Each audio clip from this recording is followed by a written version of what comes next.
అధ్యక్ష, హరీష్ రావు గారు చాలా తెలివిగా సభను తప్పుదోవ పట్టించడానికి ప్రయత్నం చేస్తున్నారు. That's not correct. ఇప్పుడు వారు ఏమన్నారు, మేము వచ్చిన 3 నెలల పాలన కూడా తెచ్చిన అప్పుల్ని మీరు కలిపి చెప్తున్నారు అని అన్నారు. లేదు, ఒకసారి శ్వేతపత్రం పుస్తకం ఒకసారి తీసుకోమని చెప్పండి అధ్యక్ష.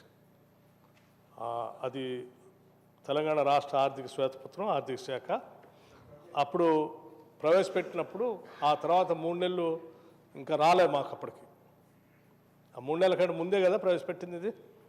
ఆ ప్రవేశపెట్టినప్పుడే మేము ఇచ్చింది దీంట్లో చాలా స్పష్టంగా అవుట్ స్టాండింగ్ డెట్ 6,71,757 కోట్లని ఇచ్చాం.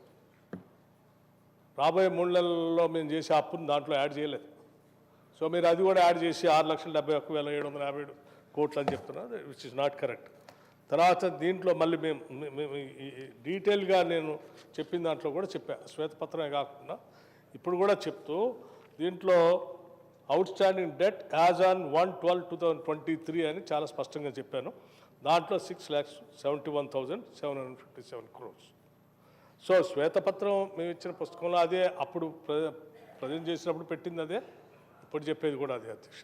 సో హరీష్ రావు గారు ఇవన్నీ వదిలేసి అది చెప్తాం మాకంటే ముందు మాకు ఇంత వారసత్వంగా వచ్చింది, మేము ఎప్పుడు కాదనలేదు అధ్యక్ష. ఏం చెప్పాము మొన్న చెప్పినప్పుడు కూడా మేము ఏం చెప్పాము, రాష్ట్ర విభజన జరిగేటప్పటికి 6,400 కోట్లు ఉండేది అప్పు అను, ఆ ఇంట్రెస్ట్ కట్టడానికి 10,000 మీ పాలనకు వచ్చేవారికి అది 66,000 కోట్లు అయిపోయింది అప్పు కట్టేది. ఎందుకు 6,400 నుంచి 66,400 ఎందుకు పెంచారని అడిగాం. అట్లాగే మీరు అప్పుడు వారసత్వంగా వచ్చింది మేము అది కూడా చెప్పాం కదా, చాలా సందర్భాల్లో చెప్పాం. అప్పుడు ఉన్నటువంటి అప్పు ఎంత ఉంది, తర్వాత మీరు వచ్చిన తర్వాత ఎంత చేసింది, అన్నీ క్యాల్కులేట్ చేసే ఆ లక్షల కోట్ల అప్పు ఎంత చేశారో చెప్పాం. దాన్ని వదిలేసి ఇప్పుడు మళ్ళీ పాతదంత ఉంది, తర్వాత మీరు వచ్చిన తర్వాత ఎంత చేశారు, మేము ఎంత చేయలేదు అసలు అని మళ్ళీ చాలా కన్వీనియంట్గా సభను తప్పుదోవ పట్టించడం కోసం చాలా సిస్టమేటిక్గా కన్వీనియంట్గా ఈ trying to misguide the house once again, which is not correct అధ్యక్ష.